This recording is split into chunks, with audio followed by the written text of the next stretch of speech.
Hi, welcome to the Semantics lecture about scope. Scope is not the mouthwash. Scope is a relationship between two expressions that essentially are operators, and the relationship that they share based on the way that one of them is interpreted with respect to another. So scope is essentially a property that operators have, and we won't define operators here because the mathematical definition of an operator is really convoluted. But essentially the scope of an operator is the domain over which it affects the meaning of things.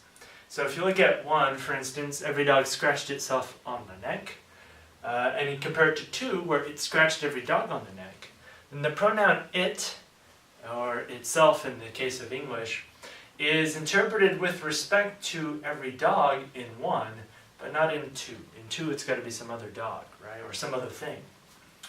And that's because in 1, it, the pronoun, is in the scope of every dog, but not in 2. Now scope is perhaps more obvious when we're looking at two quantified expressions. And if you look at the case in 3, for instance, every student read 1 book. And if you contrast that to the sentence in 4, 1 book was read by every student. Now, these have different truth conditions, right? And this is one of the properties that distinguish quantifiers from referential expressions. So if you look at every student read 1 book, that's true if every student read the same book. It's true if every student read a different book, but it's false if there are students who read no books at all. But it's still true if there are books that nobody read, right? But as long as every student read a book, then you're fine.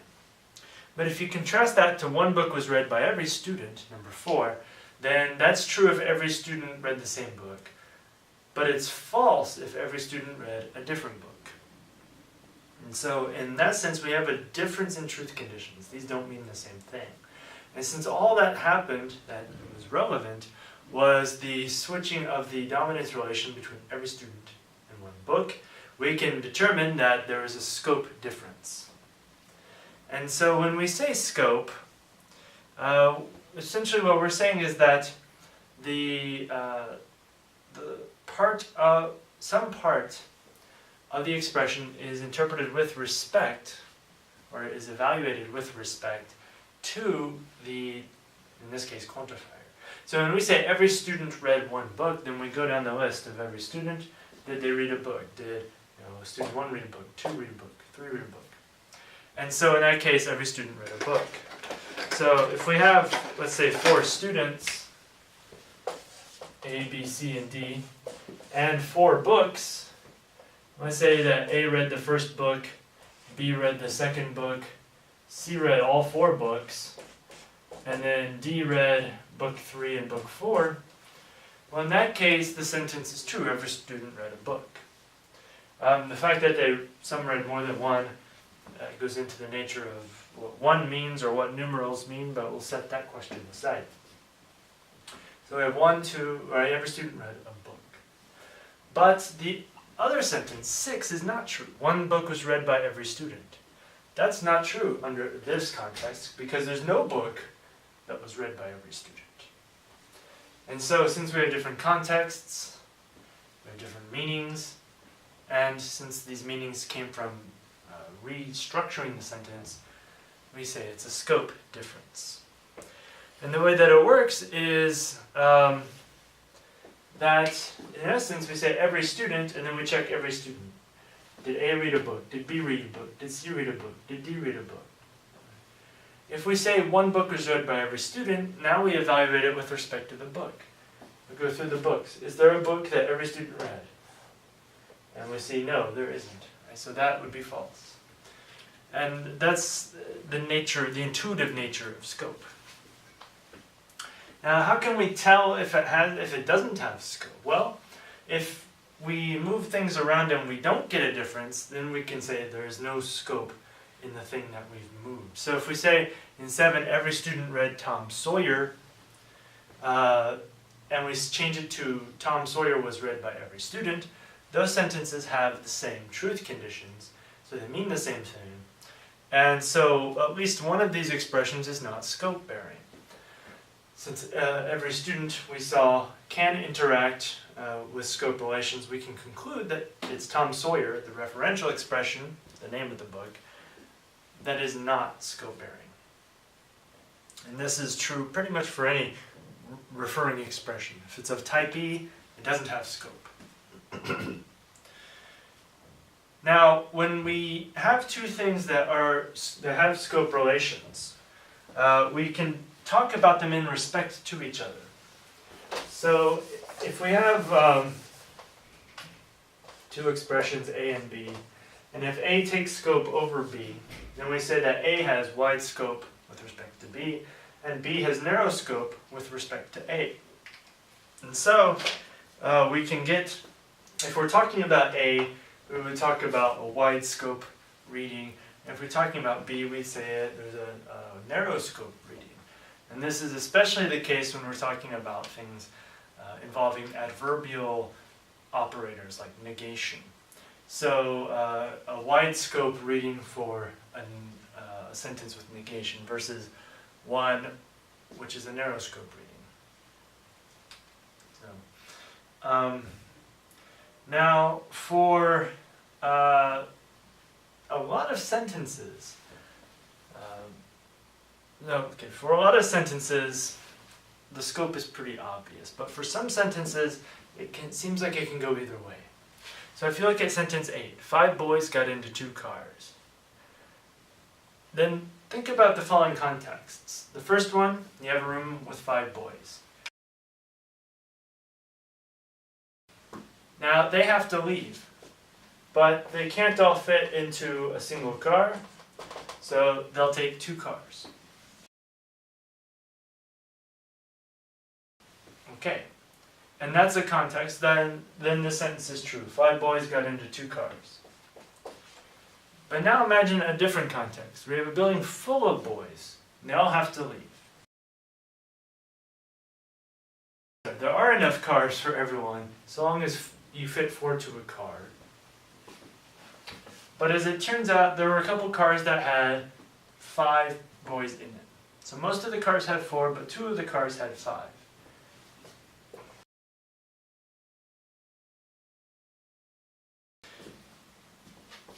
So, two of these cars have 5, the other cars have 4, or it doesn't matter how many. But in that case, you can still say 5 boys got into 2 cars. And you can think of a follow-up sentence where you can determine these a little more clearly. Here we say 5 boys got into 2 cars, they didn't need any more. Here we say 5 boys got into 2 cars, and 4 boys got into the 3 others. And so in that case, we can tell these are distinct contexts. They won't be true or false under the same conditions. They have different meanings. But if they have different meanings, then they should have different reasons. And what we want to see then is if it is a scope reason. And as it turns out, it is. The first context here, say there are 5 boys such that there are 2 cars they got into. 5 boys, crammed them into 2 cars. Here, we have a context where there are 2 cars such that each one had 5 boys in it. And so, in that case, we're looking at the cars first, and so we can say that the cars scope over the boys. So these are different readings, and they come from a scope difference. But since the sentence itself, the string, hasn't changed, the linguistic expression hasn't changed. So it's ambiguous. It's ambiguous for scope reasons, and we call that a scope ambiguity. Scope ambiguities are very important for studying semantics, and especially the interaction between syntax and semantics. And we'll talk a lot more about that soon enough. Now, when it comes to scope, ambiguities, we say that when the expression scope matches the syntax, like this reading, we say that it has surface scope. And when it's flipped from the syntax, we say it has inverse scope. And essentially, what I just mentioned, the interest for syntax and semantics comes from the way we resolve inverse scope. But a lot of languages don't resolve inverse scope. And in fact, they don't allow it at all. So for instance, in Turkish, if you want to say this, you have to use the reading where 5 boys scopes over 2 cars, like in 12. But if you want the other reading, you have to actually move the object so that it syntactically dominates the subject.